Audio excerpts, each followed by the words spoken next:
Hello friends, welcome to my channel sandal ಮನೋರಂಜನೆ. Friends, ನೀವು ಇನ್ನೂ ನಮ್ಮ ಚಾನಲ್ಗೆ ಸಬ್ಸ್ಕ್ರೈಬ್ ಆಗಿಲ್ಲ ಅಂತ ಈಗಲೇ ಸಬ್ಸ್ಕ್ರೈಬ್ ಆಗಿ ಪಕ್ಕದ ಬೆಲ್ ಐಕಾನ್ ಕ್ಲಿಕ್ ಮಾಡಿ. ಪುಟ್ಟಕ್ಕನ ಮಕ್ಕಳು ಧಾರಾವಾಹಿಯ ಭಾನುವಾರದ ಸಂಚಿಕೆಯಲ್ಲಿ ಮೊದಲಿಗೆ ಪುಟ್ಟಕ್ಕ ಅವರು ಪ್ರಜ್ಞೆ ತಪ್ಪಿ ಮಲಗಿರ್ತಾರೆ. ಆಗ ಬಂಗಾರಮ್ಮ ಅವರು, ಪುಟ್ಟಕ್ಕ, ನಾನು ಒಡಹುಡ್ತೋಳಿಂದ ನೀನು ಎಷ್ಟೆಲ್ಲ ನೋವು ಅನುಭವಿಸೋ ಥರ ಆಗೋಯ್ತು. ನೀನು ನಿನ್ನ ಮಗಳನ್ನ ಕಳ್ಕೊಂಡೆ, ನಾನು ನನ್ನ ಸೊಸೆನ ಕಳ್ಕೊಂಡೆ, ಜೊತೆಗೆ ಇಬ್ಬರು ಕೂಡ ಮರ್ವಾದಿ ಕೂಡ ಕಳ್ಕೊಳಂಗೆ ಆಗೋಯ್ತು. ದಯವಿಟ್ಟು ನನ್ನ ಕ್ಷಮಿಸ್ಬಿಡು ಪುಟ್ಟಕ್ಕ ಅಂತ ಹೇಳಿ ಕಣ್ಣೀರು ಹಾಕ್ತಿರ್ತಾರೆ. ಬಂಗಾರಮ್ಮ ಅವ್ರ ಮಾತು ಕೇಳಿ ಎಲ್ರಿಗೂ ಬೇಜಾರಾಗುತ್ತೆ. ಅಷ್ಟರಲ್ಲಿ ಪುಟ್ಟಕ್ಕವ್ರಿಗೂ ಕೂಡ ಪ್ರಜ್ಞೆ ಬರುತ್ತೆ. ಅಮ್ಮೋರೇ ನೀವು ಅಂತ ಹೇಳಿ ಕೂತ್ಕೋತಾರೆ. ಆಗ ಬಂಗಾರಮ್ಮ, ಪುಟ್ಟಕ್ಕ ದಯವಿಟ್ಟು ನನ್ನ ಕ್ಷಮಿಸ್ಬಿಡು. ಆ ಸಿಂಗಾರ ನನ್ನ ಮೇಲಿರೋ ಕೋಪದಿಂದ ನಿಮ್ಮೆಲ್ರಿಗೂ ತುಂಬಾ ತೊಂದರೆ ಕೊಡ್ತಿದ್ದಾಳೆ ಅಂತ ಹೇಳ್ತಾರೆ. ಆಗ ಪುಟ್ಟಕ್ಕ, ಅಮ್ಮೋರೇ, ಆ ದೇವರು ನಮ್ಮ ಹಣೆ ಬರಹನ ಇದ್ಲಲ್ಲೇ ಬರ್ದೋನೆ, ಅದಕ್ಕೆ ನೀವು ತಾನೇ ಏನು ಮಾಡೋಕ್ಕಾಗುತ್ತೆ ಅಂತ ಕೇಳ್ತಾರೆ. ಆಗ ಕಂಟಿ, ಅವ್ವ, ಇದರಲ್ಲಿ ತಪ್ಪು ಹಣೆ ಬರಹದಲ್ಲ, ಆ ಅವ್ವ ಮತ್ತು ಮಗಂದು.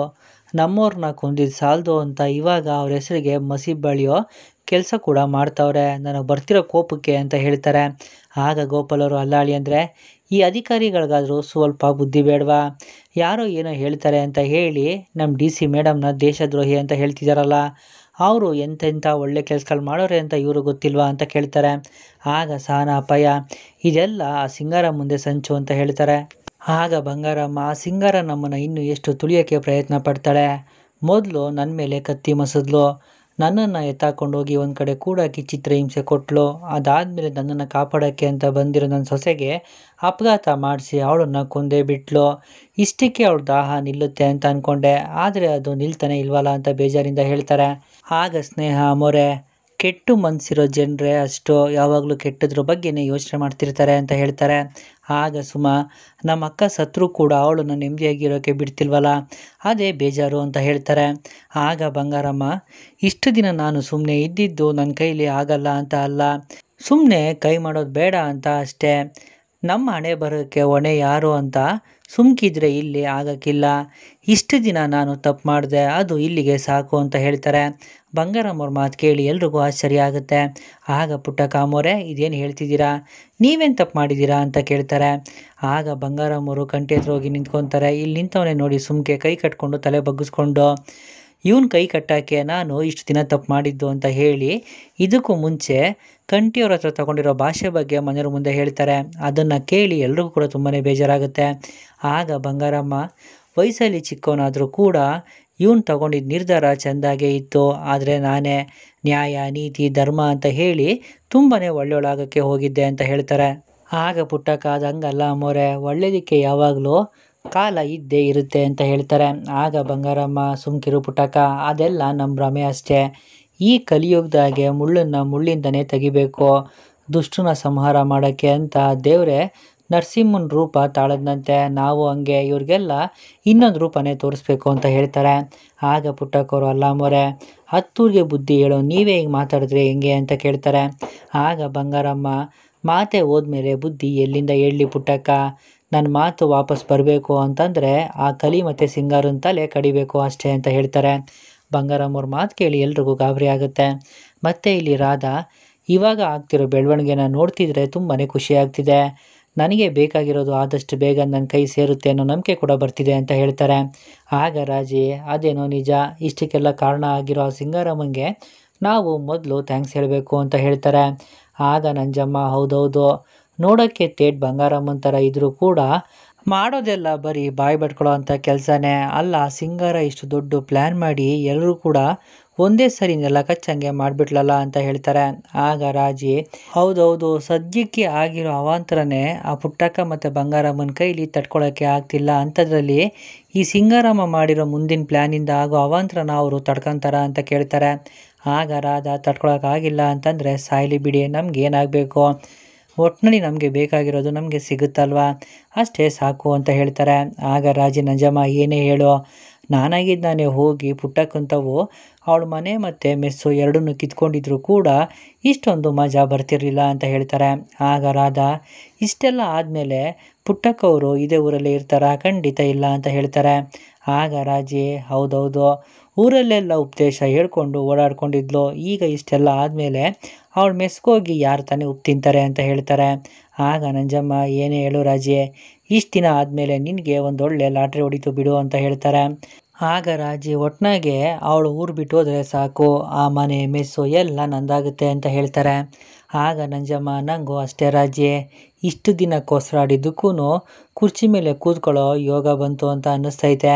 ಒಟ್ನಾಗೆ ಇಷ್ಟೆಲ್ಲ ಆದಮೇಲೆ ಆ ಬಂಗಾರ 3 ಕಾಸ್ಗೂ ಬೆಲೆ ಇಲ್ಲದೆ ಇರೋ ಉಡ್ದಾರ ಅಂತ ಹೇಳಿ ನಗ್ತಿರ್ತಾರೆ. ಆಗ ರಾಧ, ಹೌದು, ನಮ್ಮನೇಲೂ ಆ ಮುದುಕಿ ಕಾಟ ಜಾಸ್ತಿ ಆಗಿತ್ತು, ಮದುವೆ ಮಾತುಕತೆವರೆಗೂ ಹೋಗಿತ್ತು, ಈಗ ಆಗಿರೋ ತಲೆನೋವಿಗೆ ಮುಲಾಮ್ ಹುಡುಕ್ತಾರೋ ಹೊರ್ತು ಯಾವುದೇ ಕಾರಣಕ್ಕೂ ಮದುವೆ ಮಾತುಕತೆ ಅಂತೂ ಮುಂದುವರ್ಸಲ್ಲ ಅಂತ ಹೇಳಿ ನಗ್ತಿರ್ತಾರೆ. ಆಗ ರಾಜಿ, ಒಟ್ಟಿನಲ್ಲಿ ಆ ಸಿಂಗಾರಮ್ಮನ ದಯೆಯಿಂದ ಸತ್ತೋರು ಯಾರೋ, ನಾವು ಮಾತ್ರ ಸ್ವರ್ಗಕ್ಕೆ ಸೇರೋ ಥರ ಆಯಿತು, ಇಷ್ಟಕ್ಕೆ ನಾವು ಕೈ ಕಟ್ಕೊಂಡು ಸುಮ್ಮನೆ ಕೂರಬಾರ್ದು ಅಂತ ಹೇಳ್ತಾರೆ. ಆಗ ನಂಜಮ್ಮ, ಹೌದು, ಬಳದಷ್ಟು ಬಣ್ಣ ಬಗದಷ್ಟು ಚಿನ್ನ ಅಂತಾರಲ್ಲ, ಇದೇ ಪರಿಸ್ಥಿತಿನ ಬಳಸ್ಕೊಂಡು ನಾವು ಇನ್ನಷ್ಟು ಅನುಕೂಲ ಮಾಡ್ಕೊಬೇಕು ಅಂತ ಹೇಳ್ತಾರೆ. ಅದಾದಮೇಲೆ 3 ಜನ ಕೂಡ ಒಟ್ಟಿಗೆ ಜೈ ಸಿಂಗಾರಮ್ಮ ಅಂತ ಹೇಳಿ ನಗ್ತಿರ್ತಾರೆ. ಮತ್ತೆ ಇಲ್ಲಿ ಪುಟ್ಟಕ್ಕವ್ರ ಅಮ್ಮೋರೆ, ನೀವೇನು ಹೇಳ್ತಿದ್ದೀರಾ ಅಂತ ಕೇಳ್ತಾರೆ. ಆಗ ಬಂಗಾರಮ್ಮ, ಹೌದು ಪುಟ್ಟಕ್ಕ, ಇಷ್ಟು ದಿನ ಅವಳಿಂದ ನಾವೆಲ್ಲರೂ ಅನುಭವಿಸಿರೋ ಕಷ್ಟನೇ ಸಾಕು, ನಾನು ಮಾತ್ರ ಅವಳನ್ನು ಯಾವುದೇ ಕಾರಣಕ್ಕೂ ಸುಮ್ಕೆ ಬಿಡೋಕ್ಕಿಲ್ಲ, ಮಾನ ಮರ್ವಾದಿ ಜೊತೆಗೆ ಮನುಷ್ಯತ್ವ ಕೂಡ ಕಳ್ಕೊಂಬಿಟ್ಟವಳೆ ಕಂಟಿ, ನಿಂದಾರಿನೇ ಸರಿ ಕಣ್ಲ, ಒಬ್ಬರಿಗೆ ಇಷ್ಟೊಂದು ತೊಂದರೆ ಕೊಡ್ತಾವಳೆ ಅಂತಂದರೆ ಅವಳನ್ನು ನಾನು ಕೂಡ ಸುಮ್ಮನೆ ಬಿಡೋಕ್ಕಿಲ್ಲ. ನ್ಯಾಯ, ಕಾನೂನು, ಸರ್ಕಾರ ಎಲ್ಲನೂ ಅವಳು ತಾಳಕ್ಕೆ ತಕ್ಕಂಗೆ ಕುಣಿತೈತೆ ಅಂತಂದರೆ ಇಲ್ಲಿ ಅವಳೇನೋ ಮಾಡೋಳೆ ಅಂತಲೇ ಅರ್ಥ. ನನಗೆ ಬೆಂಬಲ ಕೊಡಬೇಕಿರೋ ಪಾರ್ಟಿ ಸಾಹೇಬರು ಕೂಡ ಇವಾಗ ನನ್ನ ಫೋನ್ನ ತೆಗಿತಿಲ್ಲ ಅಂತ ಹೇಳ್ತಾರೆ. ಆಗ ಗೋಪಾಲವ್ರ ಅಮ್ಮೋರೆ, ಅಂದರೆ ಸಿಂಗಾರಮ್ಮ ಅಧಿಕಾರಿಗಳನ್ನೂ ಕೂಡ ಬುಟ್ಟಿಗೆ ಹಾಕೊಂಡ್ಬಿಟ್ಟವ್ರ ಅಂತ ಕೇಳ್ತಾರೆ. ಆಗ ಬಂಗಾರಮ್ಮ, ಹೌದು ಗೋಪಾಲಯ್ಯ, ಇಲ್ಲೇನೋ ಎಡವಟ್ಟು ಆಗೈತೆ, ಅಧಿಕಾರಿಗಳನ್ನೆಲ್ಲ ಮಸ್ಲತ್ ಮಾಡಿ ತನ್ನ ಬುಟ್ಟಿಗೆ ಹಾಕ್ಕೊಂಡವಳೆ ಅಂತಂದರೆ ನಮ್ಮೆಲ್ರಿಗೂ ದೊಡ್ಡದಾಗಿ ತೊಂದರೆ ಕೊಡಬೇಕು ಅಂತ ಸಂಚು ಮಾಡ್ಕೊಂಡಿದ್ದಂಗೆ ಅವಳೆ ಅಂತ ಹೇಳ್ತಾರೆ. ಆಗ ಕಂಟಿ, ಅವ್ವ, ಇಲ್ಲಿ ತನಕ ಅವಳನ್ನ ಸುಮ್ಮನೆ ಬಿಟ್ಟಿದ್ದೆ ದೊಡ್ಡ ತಪ್ಪಾಗೈತೆ, ಅವಳೊಬ್ಳು ಇಲ್ಲ ಅಂತಂದರೆ ಸಾಕು, ವ್ಯವಸ್ಥೆ ತನಗೆ ತಾನಾಗೆ ಸರಿ ಹೋಗುತ್ತೆ ಅಂತ ಹೇಳ್ತಾರೆ. ಆಗ ಬಂಗಾರಮ್ಮ, ಕಂಟಿ, ನಿಂದಾರಿನೇ ಸರಿ ಕಣ್ಲ, ಅದು ಯಾವನು ಇದರಲ್ಲಿ ಸೇರ್ಕೊಂಡವನೋ ಇರಲಿ, ಯಾವನ್ನು ಕೂಡ ನಾವು ಸುಮ್ಮನೆ ಬಿಡೋದು ಬೇಡ, ತೆಗಿಲ ಗಾಡಿನ, ಅವ್ವ ಮಗ ಇಬ್ಬರು ಸೇರಿಕೊಂಡ್ರೆ ಏನೆಲ್ಲ ಮಾಡ್ಬೋದು ಅಂತ ಇವತ್ತು ಎಲ್ರಿಗೂ ಅರ್ಥ ಮಾಡಿಸುಮ ಅಂತ ಹೇಳ್ತಾರೆ. ಆಗ ಕಂಟಿ, ಅವ್ವ, ನೀನೊಬ್ಬಳು ನನಗೆ ಸಾಥ್ ಕೊಟ್ಟರೆ ಸಾಕು, ಆ ನನ್ನ ಮಕ್ಕಳು ಪಾತಾಳದಲ್ಲಿ ಬಚ್ಚಿಟ್ಕೊಂಡಿದ್ರು ಕೂಡ ಅವ್ರನ್ನ ಹೊರಗೆ ತೆಗೆದು ಕೊಚ್ಚಾಕ್ತೀನಿ ಅಂತ ಹೇಳ್ತಾರೆ. ಆಗ ಪುಟ್ಟಕ್ಕ, ಬೇಡ ಅಮ್ಮೋರೆ, ವರ ಕೊಡೋ ಕೈ ನಿಮ್ಮದು, ಆ ಕೈಯಾಗೆ ಶಾಪ ಕೊಡೋಕೆ ಹೋಗಬೇಡಿ, ದಯವಿಟ್ಟು ಕೋಪ ಮಾಡ್ಕೊಳಕ್ಕೆ ಹೋಗಬೇಡಿ ಅಮ್ಮೋರೆ, ಮುಂದೆ ಆಗೋ ಅನಾಹುತಕ್ಕೆ ನೀವೇ ಕಾರಣ ಆಗಬೇಡಿ ಅಂತ ಹೇಳ್ತಾರೆ. ಆಗ ಬಂಗಾರಮ್ಮ, ಇಲ್ಲ ಪುಟ್ಟಕ್ಕ, ನಾನು ನನ್ನ ಮನಸ್ಸಾಗೆ ನಿರ್ಧಾರ ಮಾಡಿದ್ದಾಗೈತೆ, ನಾನಿವಾಗ ಹೋಗ್ತಿರೋ ದಾರಿನೇ ಸರಿಯಾಗೈತೆ, ನನ್ನ ಸೊಸೆ ಸಾವಿಗೆ ನಾನೇ ನ್ಯಾಯ ಕೊಡಿಸ್ತೀನಿ ಅಂತ ಹೇಳ್ತಾರೆ. ಆಗ ಪುಟ್ಟಕ್ಕ, ಅಮ್ಮೋರೆ, ಅನ್ಯಾಯದ ದಾರಿಲಿ ಹೋಗಿ ನ್ಯಾಯ ಕೊಡಿಸಿದ್ರೆ ಅದು ಅಂಗೈಯಲ್ಲಿ ನಿಲ್ಲದೆ ಇರೋ ನೀರಂತ ಆಗ್ಬಿಡುತ್ತೆ ನೋಡಿ, ನೀವು ತಪ್ಪು ದಾರಿಲಿ ಹೋಗೋದನ್ನು ನಾನು ಇಷ್ಟಪಡೋಕ್ಕಿಲ್ಲ, ನಾನೇ ಯಾಕೆ, ಸತ್ತು ಸ್ವರ್ಗದಲ್ಲಿರೋ ನಿಮ್ಮ ಸೊಸೆ ಕೂಡ ಇಷ್ಟಪಡೋಕ್ಕಿಲ್ಲ ಅಂತ ಹೇಳ್ತಾರೆ. ಆಗ ಬಂಗಾರಮ್ಮ, ಯಾರು ಒಪ್ತೇ ಇದ್ರು ಸರಿ ಪುಟ್ಟಕ್ಕ, ದುಷ್ಟರಿಗೆ ದೊಣ್ಣೆ ಏಟೆ ಸರಿ ಅಂತ ಹೇಳ್ತಾರೆ. ಆಗ ಪುಟ್ಟಕ್ಕ, ಅಮ್ಮೋರೆ, ದೊಣ್ಣೆ ಪೆಟ್ಟು ನೋವಾಗುತ್ತಲ್ಲ, ಆವಾಗ ಬಗ್ಸೋ ಮಾತಷ್ಟೇ, ಅದೇ ಮನಸ್ಸಿನ ಪೆಟ್ಟು ಜೀವನ ಪೂರ್ತಿ ಸರಿದಾರಿಲೇ ತರುತ್ತೆ ಅಂತ ಹೇಳ್ತಾರೆ. ಆಗ ಬಂಗಾರಮ್ಮ, ನೋಡು ಪುಟ್ಟಕ್ಕ, ನಿಂತರ ಬೆಣ್ಣೆ ಮಾತಾಡಿ ಬುದ್ಧಿ ಹೇಳೋ ಮಟ್ಟ ನನಗೆ ಮೀರೋಗೈತೆ, ಇವಾಗ ಏನಿದ್ರು ದಂಡಂ ದಶಗುಣಂ ಅಷ್ಟೇ ಅಂತ ಹೇಳ್ತಾರೆ. ಆಗ ಪುಟ್ಟಕ್ಕ, ಅಮ್ಮೋರೆ, ನನ್ನ ಮಗಳಿಗೆ ಆಗಿರೋ ಅನ್ಯಾಯಕ್ಕೆ ನ್ಯಾಯ ನೀತಿಯಿಂದನೇ ನಾನು ನ್ಯಾಯ ಕೊಡಿಸ್ಬೇಕು ಅಂತ ಅಂದ್ಕೊಂಡಿವ್ನಿ ಅಂತ ಹೇಳ್ತಾರೆ. ಅದು ಸಾಧ್ಯನೇ ಇಲ್ಲ ಪುಟ್ಟಕ್ಕ ಅಂತ ಬಂಗಾರಮ್ಮ ಹೇಳ್ತಾರೆ. ಆಗ ಪುಟ್ಟಕ್ಕ, ನಾನು ಅದನ್ನು ಸಾಧ್ಯ ಮಾಡಿ ತೋರಿಸ್ತೀನಿ ಅಮ್ಮೋರೆ ಅಂತ ಹೇಳ್ತಾರೆ. ಆಗ ಬಂಗಾರಮ್ಮ, ಅದು ಈ ಜನ್ಮದಲ್ಲಿ ಸಾಧ್ಯ ಇಲ್ಲ ಪುಟ್ಟಕ್ಕ, ನಮ್ಮ ದೇಶದಾಗೆ ನ್ಯಾಯ ನೀತಿ ಅಂತ ಹೋರಾಡಿದ್ರೆ ಶಕ್ತಿ ಕಳ್ಕೊಂಡು ಸೋಲ್ಬೇಕಾಗುತ್ತೆ ಅಷ್ಟೇ, ಆದರೆ ಯಾವುದೇ ಕಾರಣಕ್ಕೂ ನ್ಯಾಯ ಸಿಗೋಕ್ಕಿಲ್ಲ ಅಂತ ಹೇಳ್ತಾರೆ. ಆಗ ಪುಟ್ಟಕ್ಕ, ಅಮ್ಮೋರೆ, ನೀವಿವಾಗ ಕೋಪದಲ್ಲಿದ್ದೀರಾ, ಅದಕ್ಕೆ ನಿಮಗೆ ಈ ರೀತಿ ಅನ್ನಿಸ್ತಿದೆ ಅಷ್ಟೇ, ನಮಗೆ ಖಂಡಿತವಾಗಿಯೂ ನ್ಯಾಯ ಸಿಗುತ್ತೆ ಅಮ್ಮೋರೆ ಅಂತ ಪುಟ್ಟಕ್ಕ ಹೇಳ್ತಾರೆ. ಆಗ ಬಂಗಾರಮ್ಮ, ಆಯಿತು ಪುಟ್ಟಕ್ಕ, ನೀನು ಹಿಂಗೆ ಮಾತಾಡ್ತಾ ಇಲ್ಲೇ ಸುಮ್ಕೆ ಇರು, ನಾನು ನನ್ನ ಮಗ ಇಬ್ಬರು ಹೋಗಿ ಆ ದ್ರೋಹಿಗಳಿಗೆ ಶಿಕ್ಷೆ ಕೊಟ್ಟೆ ಬರ್ತೀವಿ, ಕಂಟಿ ಗಾಡಿ ತೆಗಿಲ್ಲ ಅಂತ ಹೇಳ್ತಾರೆ.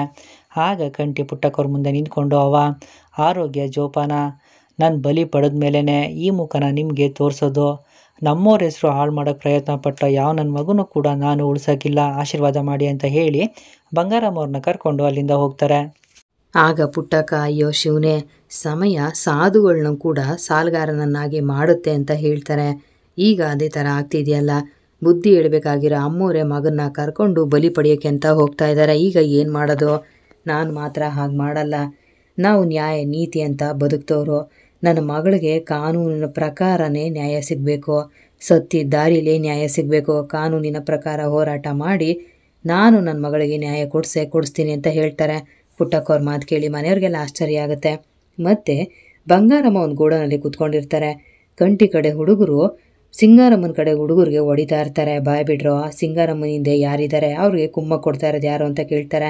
ಆಗ ಸಿಂಗಾರಮ್ಮನ ಕಡೆ ರೌಡಿಗಳು ನಮಗೆ ಗೊತ್ತಿಲ್ಲ ಅಂತ ಹೇಳ್ತಾರೆ. ಆಗ ಹುಲಿ, ನಿಮಗೆ ಈ ರೀತಿ ಎಲ್ಲ ಹೊಡೆದ್ರೆ ಆಗಲ್ಲ, ನಮ್ಮ ಮಂಗಳೂರು ಸ್ಟೈಲಲ್ಲಿ ಹೊಡೆದ್ರೇ ನೀವು ಬಾಯ್ ಬಿಡೋದು ಅಂತ ಹೇಳಿ ತಲೆಗೆ ಒಂದು ಡಿಚ್ಚಿ ಕೊಡ್ತಾರೆ.